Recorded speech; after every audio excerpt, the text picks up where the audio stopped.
Well, good morning and welcome to another day of the Whole50 Bible study. So glad that you are back with us as we jump into the Whole50 on day 19.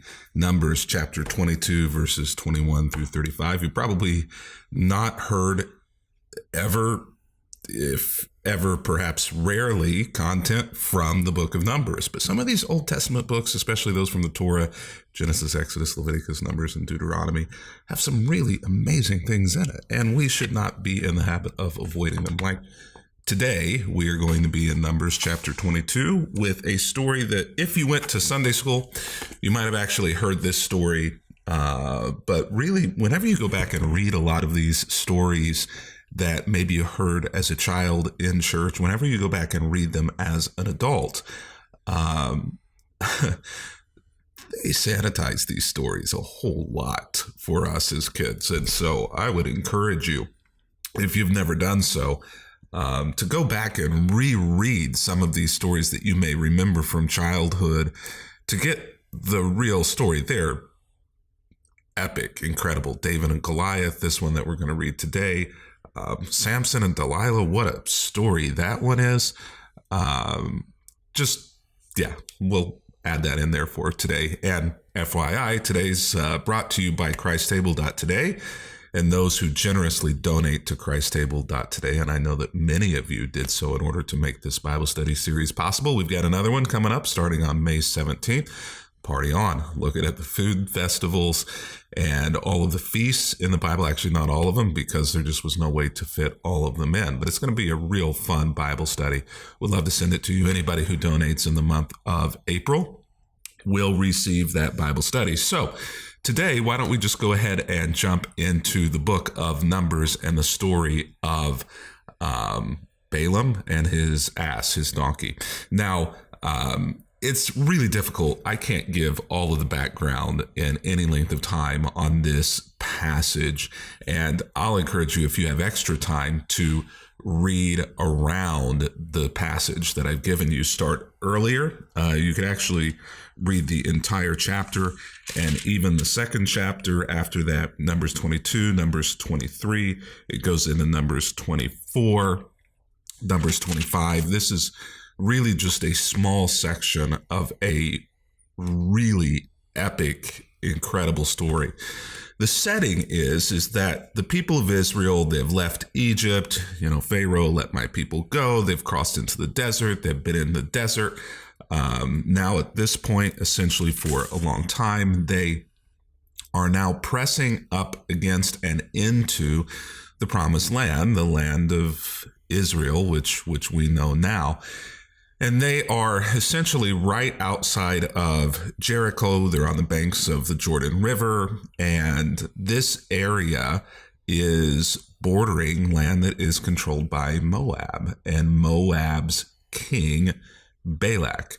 Now, Balak hears, because of messengers who keep watch over their borders in their area, that these thousands, maybe even millions of Israelites are pressing into their territory, and he is understandably fearful. Perhaps maybe he had even heard that this land here has been essentially given by their God to them, and that perhaps instills fear into him because he's worried about his kingdom and his kingship.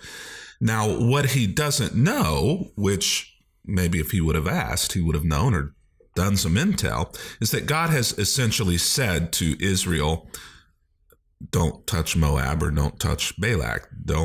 He was already protected by God, but he's fearful and he doesn't know this. And maybe there's a lesson to be learned there. Maybe I should have put up a point down here that says that, but I didn't. So oftentimes the things that we are fearful of are things that God has already promised is not going to be an issue for us. How often do we allow ourselves to be motivated by our fears whenever those fears are unfounded? And oftentimes, whenever we're motivated by fear, maybe all times, whenever we're motivated by fear rather than being motivated by God, what happens? We end up doing the wrong thing. We end up making a mess for ourselves. We end up acting outside of our character, outside of God's character, getting ourselves into trouble.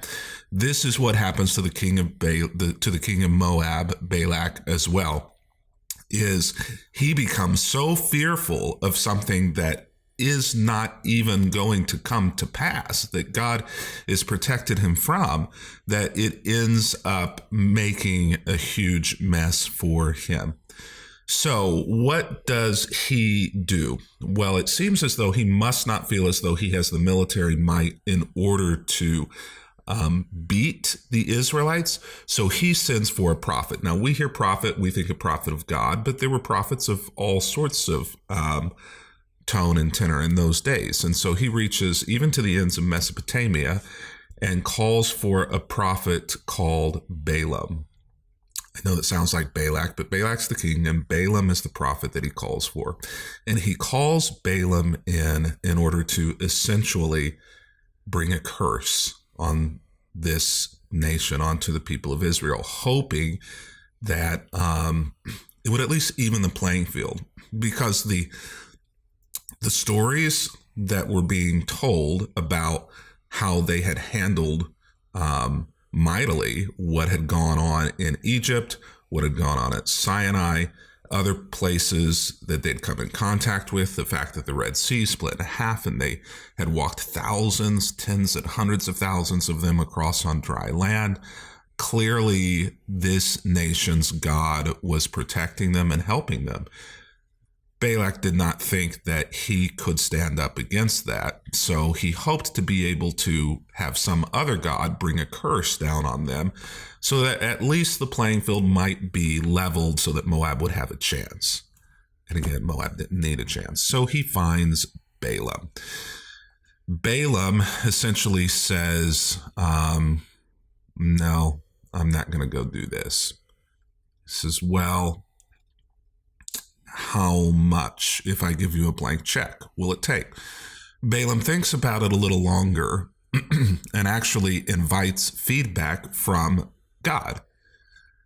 And God says, if you go, you're only allowed to say what I tell you to say. So if you go to curse them, you're only allowed to do and say what I tell you to do and say. So Balaam says, all right, I've got a blank check. I've got a God who's going to tell me what to say. I'm going to go. But this still doesn't make God happy because Balaam never should have gone. So this is essentially where we jump into the story, is that Balaam is now on his way to go and give this curse or whatever it is that God tells him that he's allowed to say. So the next morning, Balaam got up, he saddled his donkey, and he started off with the Moabite officials who had come and entreated him. But God was angry that Balaam was going. So he sent the angel of the Lord to stand in the road to block Balaam's way from getting there. As Balaam and two servants were riding along, Balaam's donkey saw the angel of the Lord standing in the road with a drawn sword in his hand. So the donkey sees this. Balaam and the other two servants of Moab do not. The donkey bolted off the road into a field, but Balaam beat the donkey and turned it back onto the road. So if you are a friend of animals, already this is giving you great consternation in how Balaam is treating this animal of God, who's not only not done anything wrong, but is perhaps even protecting Balaam from this angel with a drawn sword. So the angel of the Lord stood at a place where the road narrowed between two vineyard walls. And when the donkey saw the angel of the Lord again, it tried to squeeze by and it crushed Balaam's foot against the wall. Now Balaam has already beat the donkey. The donkey is still, in his mind, acting out. I'm guessing that having his foot crushed up against the wall not only is not going to make him very happy, but I'm guessing he probably had some. Things to say in that moment. Now it seems as though that the biblical text has edited those things out from here, but I can assure you, Balaam had some words for the donkey in that moment, and some actions as well. Verse 25 says that he beat the donkey again. So now a third time the angel of the Lord has moved to try to stop this further down the road and stood in a place that is now too narrow for the donkey to get by at all. And this time, when the donkey sees the angel, it simply lays down under Balaam, which means Balaam's on this donkey's back, and the donkey just simply drops to the ground. Not a good situation for the donkey, for Balaam, for any of them. So now, as you might imagine, Balaam is, as the text says, in a fit of rage, probably an understatement. He beats the animal again, now a third time with his staff. So sometimes you just, God has a sense of humor. If you read Job, I think that God's sense of humor borders on sarcasm a lot. I once had somebody tell me that sarcasm is not of God, and God doesn't approve of sarcasm, nor does God ever use sarcasm. Well, read your Bible. He certainly has a sense of humor, because what does God do here? God gives the donkey in this moment the ability to speak, which is just, it's great storytelling. What have I done to you that deserves me being beaten by you 3 times? The donkey asked Balaam. This would terrify the heck out of me, certainly. Balaam, I guess, just either is so enraged that the donkey's acted this way that he now is carrying on a conversation with the donkey and isn't thinking about the unusualness of that, or maybe Balaam spent a lot of time talking to donkeys. I don't know. Either way, now they're having a conversation. You made me look like a fool, Balaam shouted. If I had a sword with me, I would kill you. But I'm the same donkey you've ridden all your life, the donkey answered. Have I ever done anything like this before? It's an interesting question. Pretty smart question, actually, from a donkey. Donkeys are actually very smart animals, but they're the butt, forgive the pun, of a lot of jokes. Have I ever done anything like this before? You know, oftentimes I think that we miss God because we aren't seeing the signs. If Balaam had been paying attention, he would have known that this donkey was acting outside of itself, which there was a reason why the donkey was acting outside of its usual self. But Balaam was so intent on what he wanted and where he was headed and what he was supposed to do that he completely misses the signs. And so often at times I think that this is us, that we're being an ass by not listening to the ass, right? That we're so intent on what we want to do and what we feel like we're called to do and where we're going that we completely miss the signs that God has put in order to try to speak to us his direction.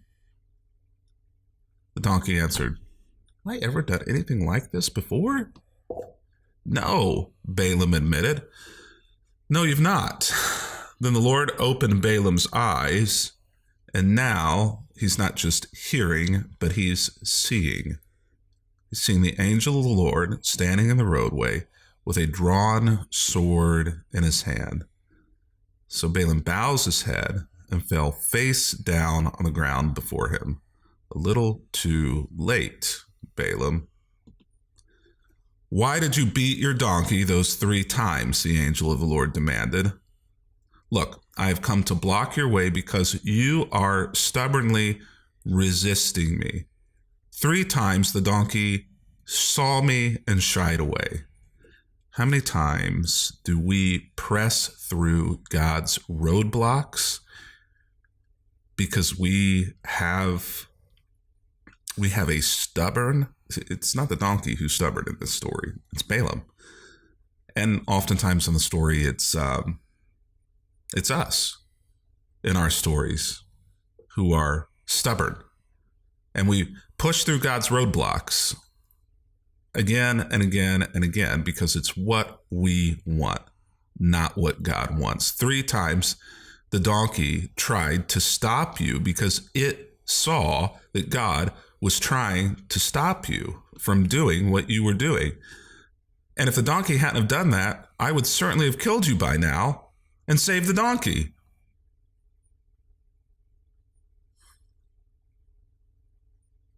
I love that. Were it not for your donkey, were it not for the ass that saved you, you'd be dead by now. I would have killed you because you had the audacity to continue to push through the roadblocks that God put in your way. You should be thanking this dumb animal. But instead you beat it. How many times do we take to task, beat the things in our life that have been trying to help us find God? So Balaam then confesses to the angel of the Lord, I've sinned. Didn't realize you were standing in the road to block my way. I will return home if you're against my going. But the angel of the Lord told Balaam, go ahead, go with these men, but say only what I tell you to say. So Balaam went on with Balak's officials. I want to encourage you to keep reading the next few chapters of this story if you have time. This isn't the best part of this story. Really, it just keeps getting better. Balaam is a very interesting character. And though God tries his hardest to utilize Balaam as an agent for good rather than an agent for evil, which is essentially what Balaam is because he continues to be an agent for himself. In the end, he's a cautionary tale. Even having heard donkeys speak, even having seen the angel of the Lord, Balaam still ends up being a cautionary tale because he puts himself first. People say, oh, if Jesus would just show up and I could see him, then I would believe in him. I would do this. I would give to that. I would follow this path, if only. It's a lie. It's a lie. Whether you know it or not, it's a lie. There is no amount of proof that will ever give you the power to passionately pursue God if you don't already desire it. Humans will convince themselves of anything if they want to, even in the face of a talking donkey and an angel of the Lord. And why don't we close with this? When a donkey is the most spiritually aware and in tune character in the story, there is a problem.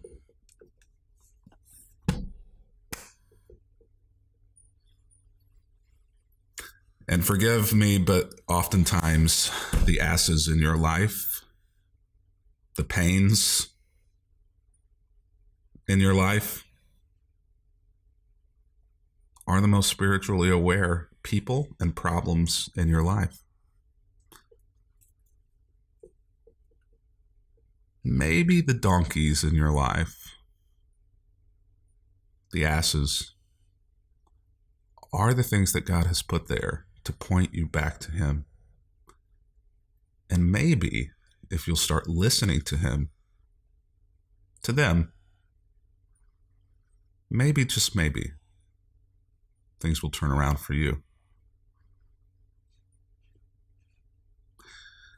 When the donkeys speak, we should listen. ChristTable.today. Take a look over there. Donate in April. We'll get this in the mail to you in a couple of weeks. Looking forward to having you along for the ride. Not just starting May 17th, but also back here again tomorrow for day 20 of Whole50. Until then, happy reading.